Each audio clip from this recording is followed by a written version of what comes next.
Good evening, good morning, or good afternoon, depending on where you're located. It is 9 p.m. Eastern Daylight Time, and it is time to start our webinar about IIBA's Enhanced Certification Program. I'm your host, Deb Oliver, and I'd like to introduce our presenters for this evening, Suzanne Birchie and Jazz Full. Suzanne is Head of Certification and Recognition Services at IIBA. She is accountable for maintaining the integrity of the Certification and Recognition Program.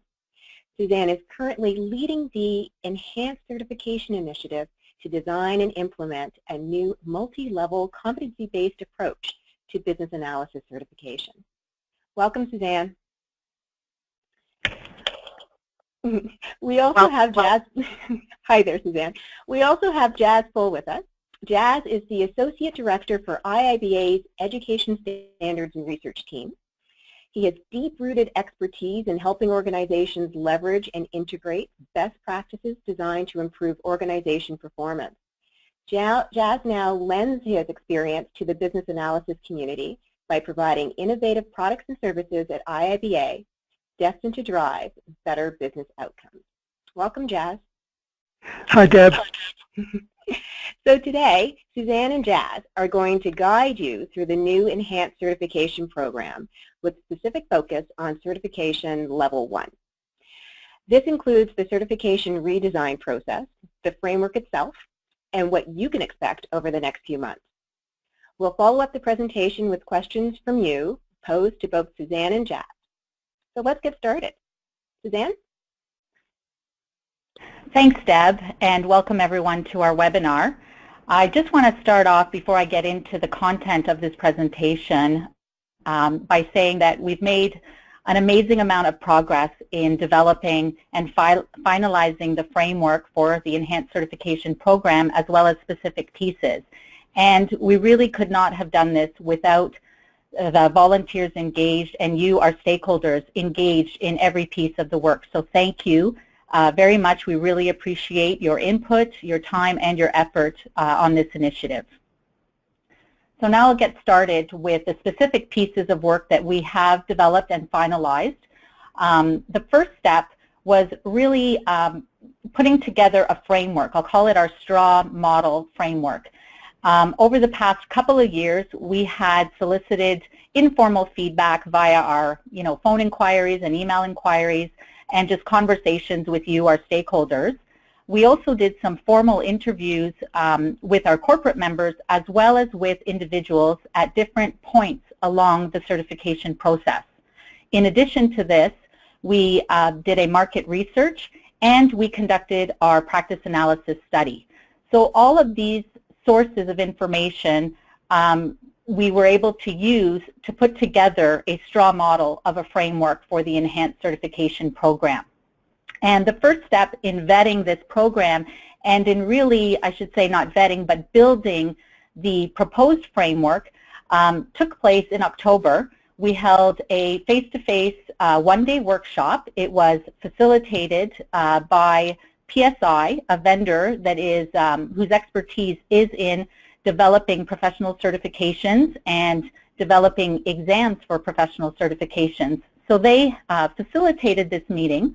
At this one-day workshop, we had representation from our stakeholders, so our EEPs, chapter leaders, corporate members, and our CBAP recipients. During this meeting, we really anything went at this meeting. We brainstormed ideas, we collected input, we had lots of debates, and decisions were made to create a proposed framework. The next step was, because this meeting was an in-person meeting that was held in Toronto, Canada, we knew that we wanted to get more representation from our global community. So we held a couple of virtual meetings with representation from our global community, and the same process took place where we brainstormed ideas, we presented the proposed framework or the revised framework that we came up with from the workshop, but we really explored even further the pieces of the certification framework. We got a lot of great feedback, a lot of great input, and we made revisions as a result to that framework to come up with then our proposed framework.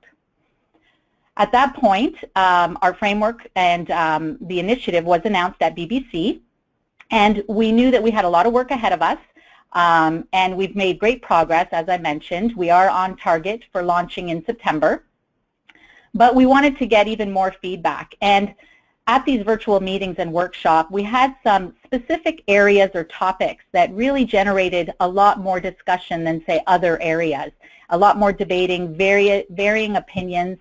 So we felt the need to really explore even further with our community and get more individuals involved. So we decided to put out a call out for volunteers. It went out to all our stakeholder groups, and we had an amazing amount of responses to that call out.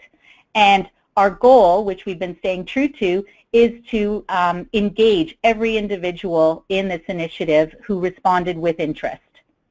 And I'll show you the numbers of where we're at of engaged volunteers in a little bit. So in January is when we started some virtual global focus group meetings. Again, they included representation from our AEPs, chapter leaders, corporate members, and our CBAP and CCBA recipients. We discussed the specific topics where there were varying opinions and a lot of discussion that had taken place, and we collected more input. And as a result of those 3 virtual meetings, we were able to make some decisions that enabled us to finalize the framework. The next step was really diving into the details of the levels that make up the framework. We realized that with the different levels, we really need to show the differences from one level to the next in terms of what is expected from an individual who, in order for them to know that they should be recognized at that level with either a certificate or a professional certification. So we went out to our volunteers who were interested in participating, and we held 9 virtual focus group meetings. And I'll take a step back. What we did was we realized that for each level we needed to develop competencies that really differentiate the levels and what is expected at each level. And for each competency we assigned proficiencies. And we engaged the services of PSI, the experts in professional certification development, to guide us in this. And once we had our competencies and proficiencies identified for each level, then we went out and conducted 9 virtual focus group meetings, 3 for each level, that represented our CBAP and CCBA recipients. The meetings basically took place in February. We walked the individuals through the framework, and then we targeted the specific level that we were asking them to comment on. We showed them the competencies and the mapping of proficiencies, and then they were each given an assignment. Their assignment was due in a week, and I'm pleased to say that everybody responded with their input. And basically what we asked of them was to not only comment or ask questions on the mapping of proficiencies and competencies, but really to tell us where they felt, where they believed that we needed to make some changes. After those 9 virtual focus group meetings and after all the assignments were due back, we collected all the feedback, we analyzed it all, and we made revisions to the competencies and to the proficiency mapping for each level to come up with our finalized competencies and proficiencies for each level. And that enabled us to go into the next stage, which is the item writing. So creating your exam questions for each of the levels and for each of the 3 exams. That work began in April. Again, we went out to our volunteers that had expressed interest in participating, and we gathered the necessary numbers of volunteers we needed to write all the questions we need on the exams for all 3 levels. The training was facilitated by PSI, and I'm pleased to say it started early April, and all of the individuals that participated completed their first assignment, so wrote their first few questions, and now are in the process of getting more assignments given to them, and the item writing process is going to take place over the next month and a half. So that's where we're at in the process, and again, we couldn't have done it without you, our stakeholders, being engaged and developing the framework and the specific pieces that make up the framework. So in total, we had 323 volunteers express interest in participating, and to date we have engaged 273. So a lot of good participation. So thank you again. And we've still got a lot more work left to do. As I said, we are on track and we're doing well. So if you haven't been tapped on the shoulder yet, don't worry, we'll be coming for you. And we've even had a lot of volunteers who already participated express interest in contributing even more. So it's been a great response that we've received from the community.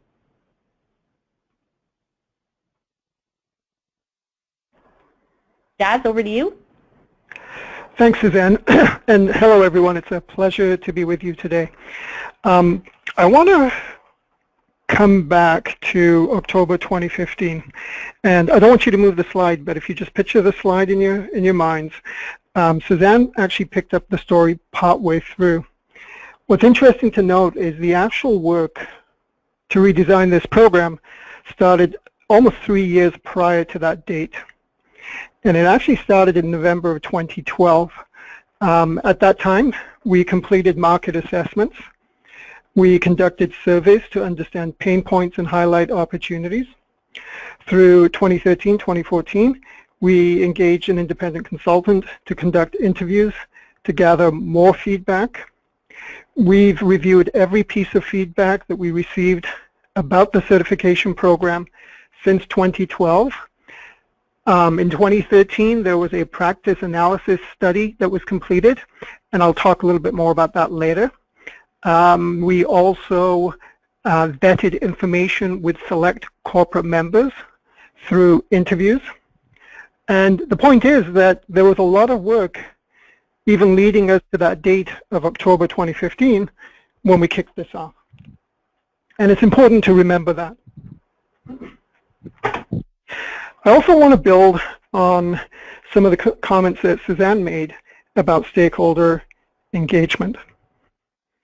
I was personally involved in this work, and I attended many of the stakeholder focus group sessions.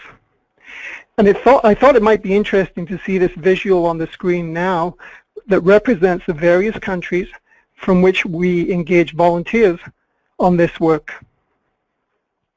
I personally live in Canada, and you know the easiest thing for me to do is reach out to the local experts. They're a quick call away, a simple click. But let's not forget that IIBA serves a global community. So it's important for us to reach out to our global community. And I'm really glad we did. And you know, it's great to see, as I said, all the different parts of the world that are represented here. And you know what amazes me is that although we come from different parts of the world, it's surprising how much we have in common. And without a shadow of a doubt, one thing that was common amongst our volunteers was passion. It was amazing to hear from passionate BA professionals around the world. And you know, we're truly lucky to have such dedicated professionals help with this work. The biggest thrill for me was to talk to each of you, to listen to what you had to say, and to learn from each of you. Yes, it's important for us to understand the needs, the challenges, and the opportunities in different parts of the world. But it's just as important for us to leverage the brightest and smartest people in our global community.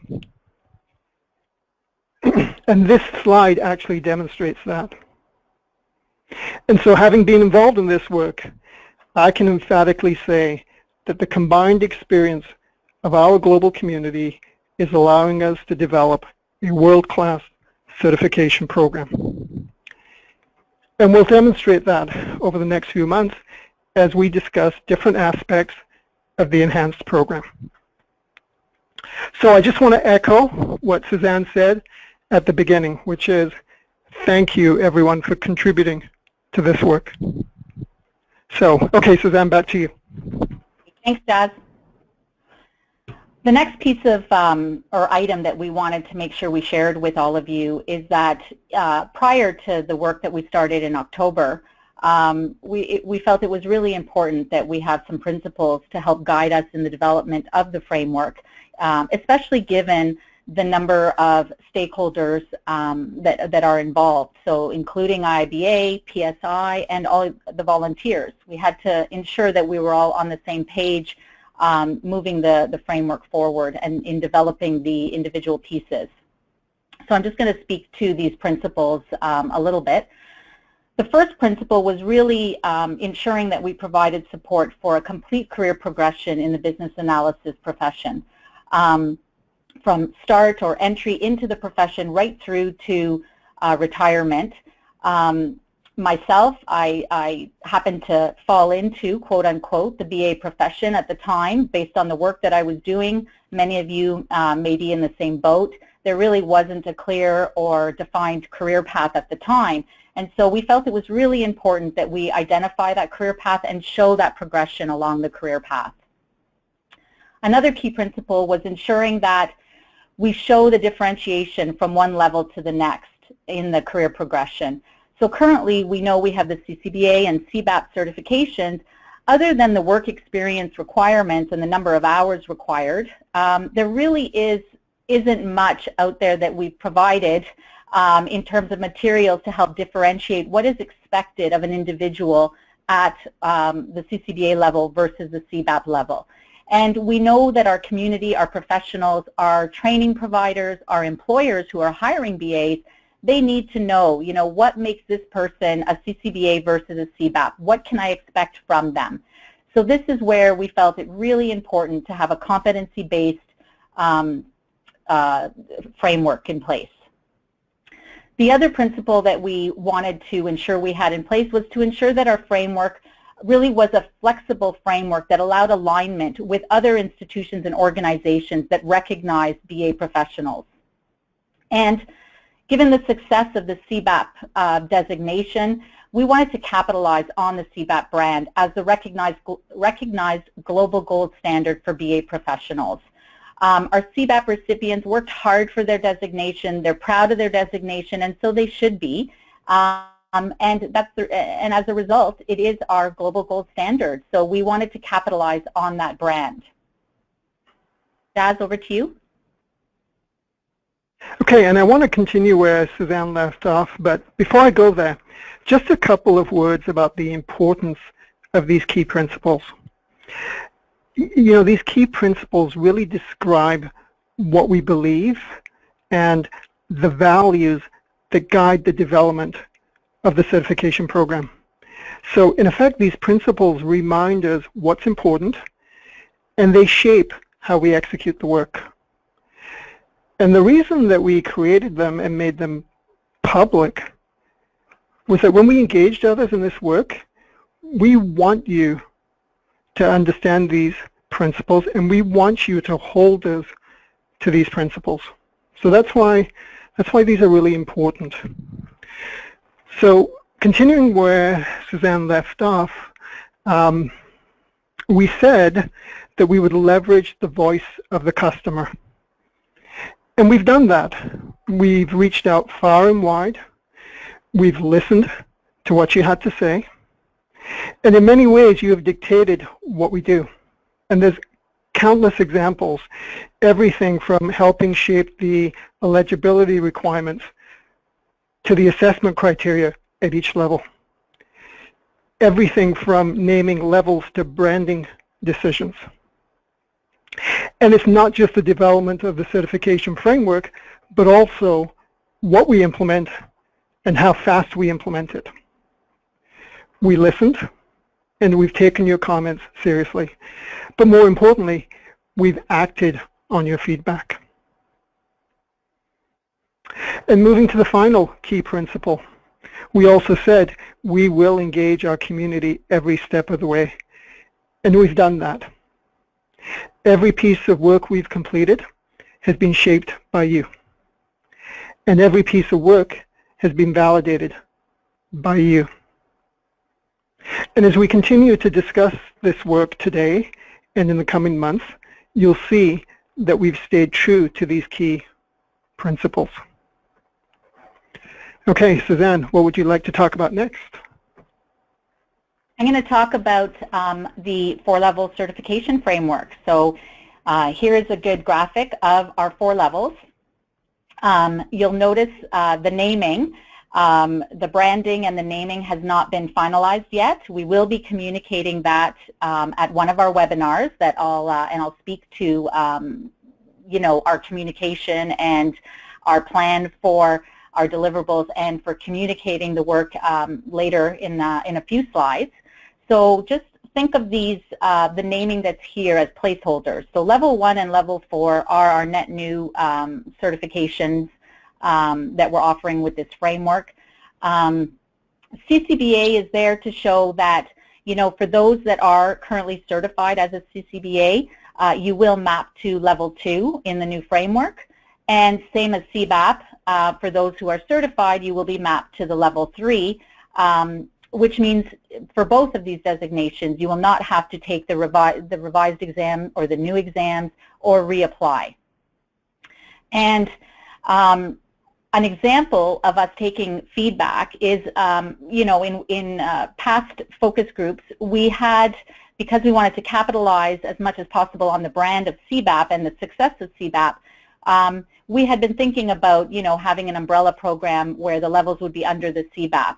But we heard a lot of feedback throughout all our focus group meetings that really indicated that, you know, there wasn't really interest in having everything labeled under the CBAP program for various reasons.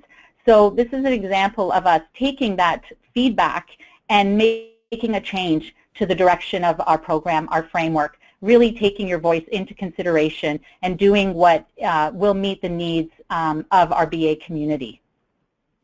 So I'm just going to touch on briefly the 4 different levels, but the focus of the remainder of this presentation will be on the level 1. So level 1 are your learners. They're developing their BA skills. They're not required to have, or they don't have, work experience in business analysis at this point. So they include students that are in programs, business analysis programs. They include graduates from business analysis programs who are interested in entering into the BA field. But they also include individuals who may be professionals who have business experience but not business analysis experience, and they're interested in making a career change. So at this level, there is no work experience. We're really looking at individuals developing their BA skills. Your CCBA level, or level 2, are your doers. Similar to CCBA today, they have the 2 to 3 years experience and they're results oriented. That's their focus in the work that they do. Your CBAP, or level 3, are your leaders. They have, similar today, 5+ years experience and their focus is in delivering business value. And then our new level, or another new level, is our level 4, thought leaders.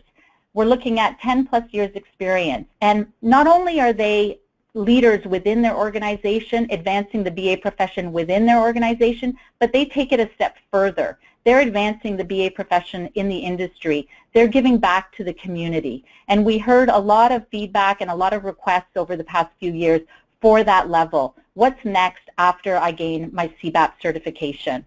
So this level addresses those individuals and that demand. Jazz, did you want to add anything? Sure, Suzanne. Let me just provide a little bit more context.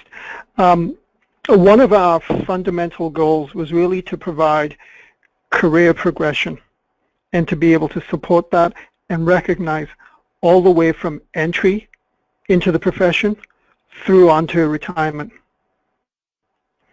So what's that mean in the context of level 1? Well, first we need to have a clear path into our profession.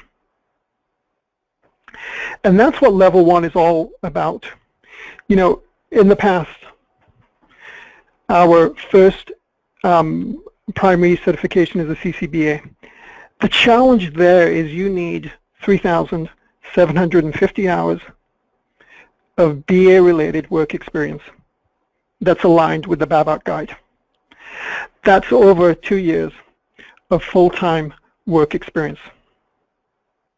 And you know, quite frankly, if you're working on a large initiative, you may never see a variety of work during those 2 years. You may never see the variety of ways in which a BA professional can add value. I know BA professionals who are stuck in a rut in the first few years, and don't see the richness of our profession. So from day one, it's really important that we demonstrate a clear path for development and that we recognize and support that development. So level 1 is specifically designed for those eager and enthusiastic people coming out of colleges and universities that then have a clear pathway into our profession. It's also designed for those more mature professionals who are looking to make a career transition and are looking for the fulfilling career that we have. What you see that's labeled today as CCBA, CBAP, those are really the equivalent of today's CCBA and CBAP, so it's a level 2, level 3. And what they really do for you is when they're fully implemented, they will provide all kinds of options and opportunities for professional growth. Our desire is to keep the CBAP level as the flagship certification for practitioners. So level 4 is something that's very new and very different. It isn't for everyone, but it provides another option for professional growth. And you know what it really does, both the combination of level 3 and level 4? It answers that question that I've heard so many times. Okay, so I have my CBAP. Now what? So at the end of the day, that's what these 4 levels do for us. They provide options. They provide opportunities. They allow us to support you, recognize you, and reward you throughout your career. There is no longer a reason to look elsewhere. If you happen to have acquired the CBAP, you are a senior BA, well respected and recognized. There's still more opportunities for growth and development. You don't have to go to some other career option like enterprise architecture. You can continue to grow in our profession, and we will provide the support and the recognition that you need. I also want to take a moment just to talk about the biggest change, and that is the transition to competency-based. And what that means is that at each level, we have defined competencies and proficiencies, and these are the things that allow you to create better business outcomes. So yes, at level 1, given that it's the entry into the profession, it will be knowledge-based, but it sets the foundation for competency development over time. And now imagine the benefits of this. First of all, imagine the benefits for an organization. You know, I've lost count of the number of times an organization leader has said to me, so what do I get when I hire a CCBA? Well, in the future, as an organization, I know exactly what I'm getting when I hire a level 2 IIBA certified applicant. I will have a much better understanding of the competencies that individual has. I will be able to better position that individual for success by assigning work that is best aligned with the competencies that they have developed. I will better develop them through stretch goals without overwhelming them. And that can make the difference between successfully delivering business outcomes or not. And as an organization, I can be much more careful about making sure the right BA professionals are assigned to the right work. I can grow my team's competencies, skills, and expertise. And as a side benefit, I can reduce turnover as I set my team members up for continuous competency development and ongoing success. Those are huge wins at an organizational level. Okay, Suzanne, back to you. Great, thank you. I'm going to dive into level 1. As we mentioned, we're going to do with the remainder of the slides. So in this slide, you'll see the target audience. I've already talked to that, so I won't go further into that. I think it's pretty straightforward, or at least we've talked about it. The assessment piece, and this is where we're talking about the exam and how to test for that level and the competencies required at that level. Because it's a knowledge-based level, it'll be a knowledge-based exam, and that means that it'll consist of multiple choice questions that truly test the individual's knowledge. Because it doesn't require work experience, the result is a certificate versus a professional certification, which the other levels will be providing. Jazz, I don't know if you had anything more you wanted to comment on this slide? You know what, I'll just make this really brief, and it's not so much this slide as it is just a quick point that I wanted to make. And it's because it's a question that I've been asked over and over again. We realize, just like level 4, level 1 is not for everyone. No one is going to force you to take the level 1 certification exam. If you have the prerequisites for level 2, great, go ahead, sign up for level 2. If you already meet the eligibility requirements for level 3, great, take that path. But if you have no BA related experience and want to enter the profession, then level 1 is for you. So it serves those people who are new to the profession. And that's why we talked about target audience here, which we will have defined at each level, and also recognize that the assessment at each level will be different and geared specifically for practitioners at that level. Back to you, Suzanne. Great, thank you. So the next slide speaks to the next step that we took, and we did this for all levels. For level 1 specifically, though, which we're going to talk about today, are creating learning objectives. And the purpose of learning objectives are really to aid our training providers in being able to create courses and programs that are geared to aiding the individuals develop at that level.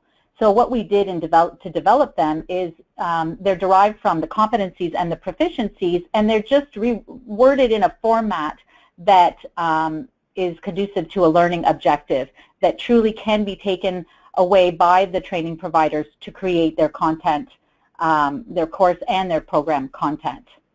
And these learning objectives are finalized, and they're based on the final competencies and proficiencies that we were able to finalize as a result of all the input that we gathered from our volunteers, our stakeholders, during the focus group meetings. And as part of today's webinar or post-webinar, we will be communicating the learning objectives to the stakeholders. This next piece is for you, Jazz, to comment on. Okay, thanks, Suzanne. There's really 5 important points that I'd like to make here relative to the level 1 learning objectives, and they're listed on the right-hand side of this slide.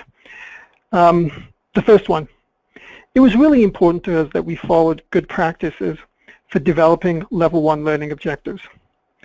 So we conducted a lot of research in 2 specific areas. 1, we assessed competency models from other organizations. 2, we also compared the data for competencies and proficiencies from some standard competency models. And we used this information and our learnings in developing level 1 learning objectives. So at the end of the day, we can be confident that the process we followed helped produce high quality outcomes. The second one on here, alignment with the BABOK Guide version 3. And I want to talk about what that means. At its root, the first release of the BABOK Guide really focused on the IT business analyst and the project environment. The first version that I personally used was version 1.6, and it very much focused on the BA professional's role within project delivery. And you know, we've come a long way since then. In particular, version 3 of the BABOK Guide expanded and extended the scope of business analysis. version 3 recognized that business analysis is practiced at all levels of an organization. So at an operational level, and at a strategic level, and also at the tactical or traditional project level. And version 3 is really a reflection of the work that BA professionals are involved in across the world. So remember, and this is really an important message, version 3 of the BABAC Guide applies as much to the project world as it always has. And our enhanced certification program is designed to reflect that. So you can rest assured that the certification program will support the competency development you need to create better business outcomes at an operational level, at a strategic level, as well as at a project level. The third one on here, as you can imagine, there's a very tight linkage between the competency-based certification exams and the IIBA BA competency model. And moving forward, we will maintain that tight integration between the two.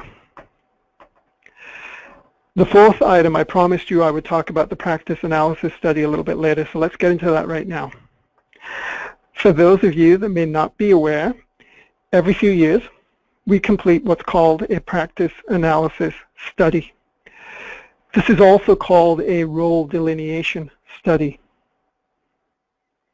And its purpose is really to identify knowledge and skills that demonstrate competent performance. And you know, the only way to actually do that is to go out and ask BA professionals what they do. So we contracted with a well-respected expert consulting firm that does this type of work.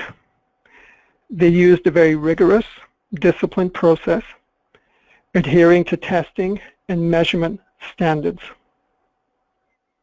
And their goal was really to produce data that's defensible and that's valid and that can be used for exam blueprints. So we made absolutely certain that the outcomes of our work on the certification framework is aligned with the most current practice analysis study that we completed. And as a final checkpoint, we validated every piece of the work with our volunteers, once again representing our global community. And the outcomes that we share with you both today and that we will be sharing over the next few months are all the things that we have agreement on. So there's really good rationale for what we've delivered, and we can truly say that it represents the needs of our global community. So with that, Suzanne, back to you. Great, thank you. So our last slide before we get into our Q&A, and I'm sure there are lots of questions waiting to be asked, shows you our timeline for our deliverables and when we will be communicating with you over the next few months. It takes us into September when we launch the program, the exams, and even after launch so that we can update you on the success of the launch and speak to different pieces of the framework and where we're at with them. So today's webinar, the deliverable that we're in the process of working on is the item writing for levels 1, 2, and 3. And what's new today is our level 1 learning objectives that we will be communicating post-webinar. So you'll see that for every, this is the beginning of a series in monthly webinars that we will be holding with our stakeholders. And the idea is that at each webinar, we'll likely go over an overview of the framework, but really dive into what's new and what's happening in that moment and what's new that we have to deliver to you and to communicate to you. And for each month, we've highlighted something new that we were going to release and communicate to our stakeholders. I won't read the entire slide, but this just gives you a sense of the work that we are doing, the involvement of our stakeholders that continues to take place, and what you can expect in future webinars and future communications on the enhanced program. So with that in mind, I think we're ready for our Q&A, Deb. Absolutely. We do have some questions here, and I just want to start with the what you had talked about in terms of the guiding principles in creating, designing the new certification framework. You talked about, two that you talked about, capturing the voice of the customer and engaging the community. Can you tell us, if I am part of the BA community and I really want to be able to contribute to this effort or be able to provide my opinions about it, who should I contact? So that's a really good question. And I can tell you that if you're interested in volunteering or providing input on any piece of the work that we've presented today, or that's contributing in any of the work that's coming up, and you haven't been engaged to date, then please send an email. Probably easier to send it to certification. It'll get forwarded to me, but the email address is certification@iiba.org. Thank you very much. Now I have a question about the whole process. So I know that the focus of today's webinar is on level 1, but can you actually outline what it takes for a BA, a prospective BA, to move from level 1 all the way to level 4? What does that look like? What's the story behind that? That's a good question too, and I'm going to ask Jazz to answer that one. Sure, I'm happy to do that. So I think I need to give a little bit of context around the certification framework, and that will kind of help frame the answer a little bit. So at each level, what we've done is define competencies. And for each level, for each competency, we have defined the level of proficiency in terms of expectations of performance. Level 1, because we do not require any work experience, is really best looked upon as a knowledge-based assessment. So you study the materials, and you write the exam, and you achieve level 1. The idea then, of course, is there is different criteria for level 2, and for level 3, and for level 4, that eligibility requirements depend upon things like your work experience, things like your education, your professional development, and so on. And while you're at a particular level, you are working as a BA, you are accumulating work experience. All of that is helping you develop the appropriate competencies. Through the learning objectives, we are clearly articulating performance competencies at each level. The linkage is there to our competency model. So the BA competency model that exists today, it was based on version 2 of the Babcock guide. We are also updating that in real time so that you're going to see some direct linkages there. All of these materials can help you in terms of guiding your career development. So as you develop the competencies at each level, as you gain the work experience, that prepares you for the next level. And again, this doesn't mean that we're forcing you to go from level 1 through to level 2 through to level 3. It's you can enter at whatever point where you're able to meet the requirements. But the point is that everything is clearly articulated in terms of competencies, in terms of performance expectations, and then we leave it to third-party trainers to develop courses that align with each level. So what I envision unfolding is that combination of work experience that combined with, perhaps training or self-learning opportunities. Also the development that comes from working within your organization working with the leaders that assign work to you. You're going to have more tools at your disposal to select specific types of work that help you in terms of your development. And I think all of those pieces come together to help you develop competencies that allow you to go to the next level. I hope that answers the question. It does, Jess. Thank you. So now I want to take it back to level 1. So when we think about the questions, roughly, will they be based on BABOK or general BA competency questions? Is that something that you can share? Taz, did you want to take that one? Yeah, sure, I can take that one. I think the best way to answer that is if you think about what we publish as a BABOK guide. The official title is A Guide to the Business Analysis Body of Knowledge. It is not the business analysis body of knowledge. It is a guide to the business analysis body of knowledge. And to be honest with you, I think it would be incredibly arrogant of us to say that everything you need to know about business analysis is in that publication. Clearly it's not. If you think about the body of knowledge, every book ever written on business analysis, every article ever published, every conversation and discussion that you have about business analysis, one could argue all of that is part of the body of knowledge. So what we publish is a guide to the business analysis body of knowledge.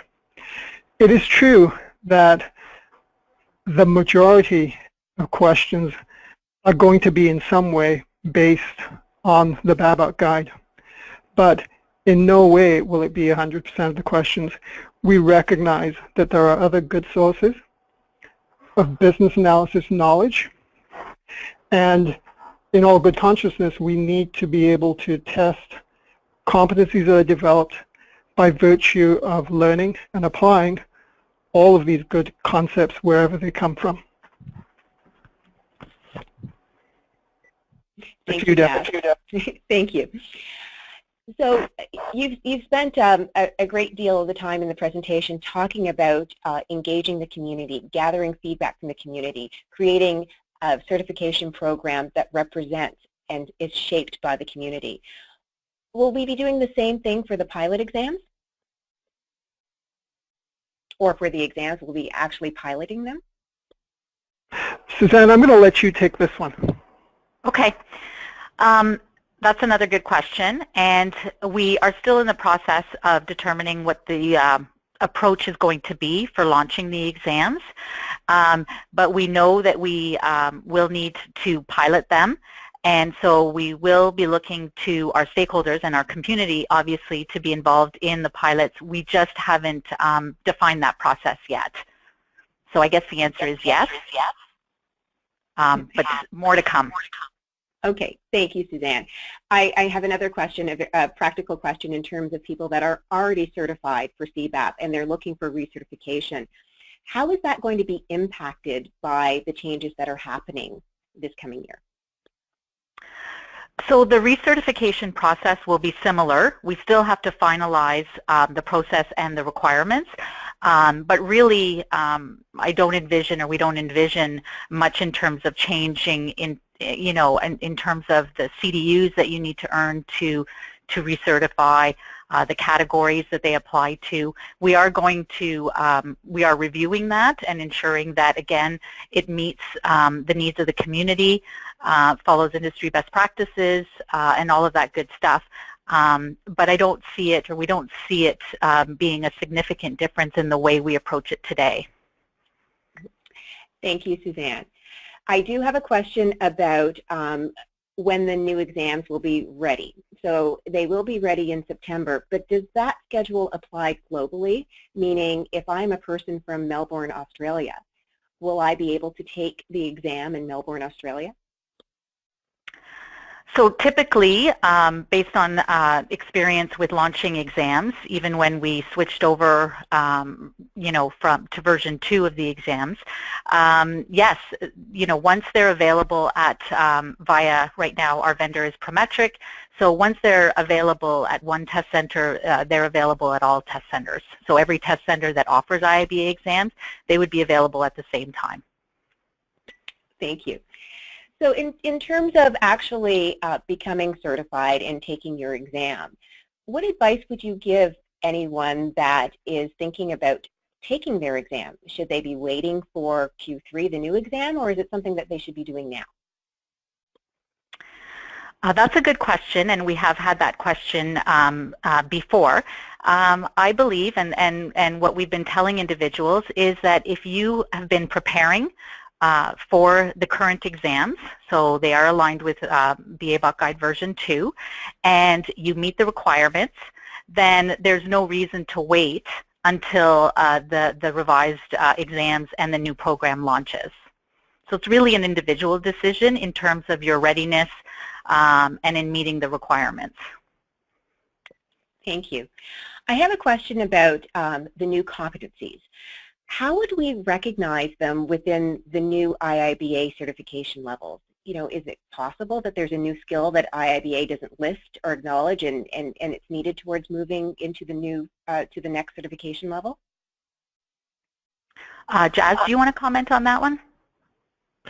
Yeah, and you know what, that's a really, really good question, because of course the competencies that have been identified are based on the needs today.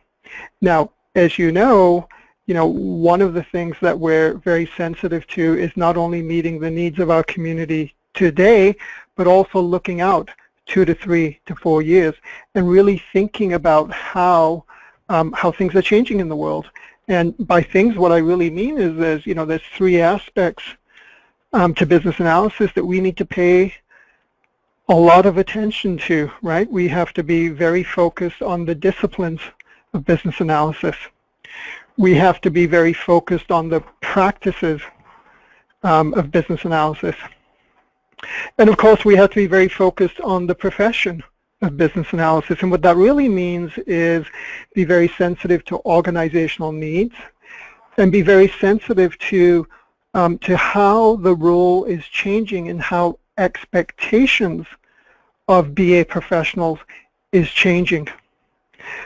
Paying attention to all of those may very well mean that that in the future we are looking at new competencies that perhaps haven't been recognized today. And as an example, data analytics. I mean, 10 years ago, who was talking about data analytics? And how many BA professionals were actually involved in that kind of work? So what we constantly have to do is monitor, be aware of, and be sensitive to the changing world and the evolutions in those 3 areas. Those will help us drive to the fundamental competencies that are required. We will identify them, and we will update our IP moving forward. That could mean there are changes to the competency model. There are changes to the certification framework itself, which may mean inclusion of additional competencies. And it could very well mean that there are also changes to the BA Bach Guide.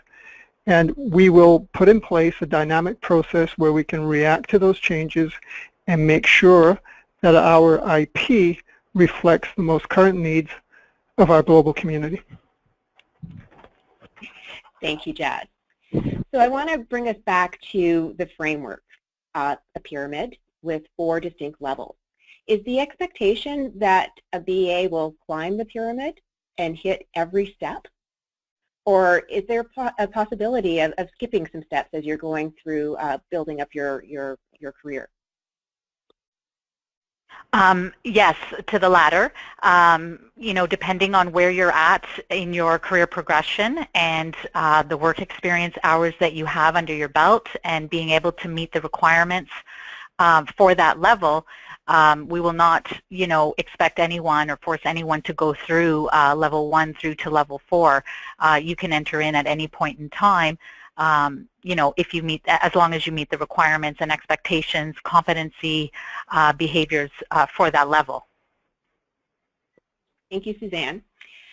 So again, going back to the framework and looking at level 1, nomenclature becomes very, very important in terms of how people embrace what we're offering them as certification. Can you tell me, are we naming it something specific? Is it just going to be level 1, CBAP level 1? What kind of naming do you have planned for the certification progression? So the pyramid that I showed in the slides, the names that are there for the levels right now are placeholder names. So those are not the names necessarily that we're going to go with, definitely not the level 1 and level 4. We are currently working on branding for the entire framework. That includes the naming and the color scheme for the levels. So there will be specific names for each level.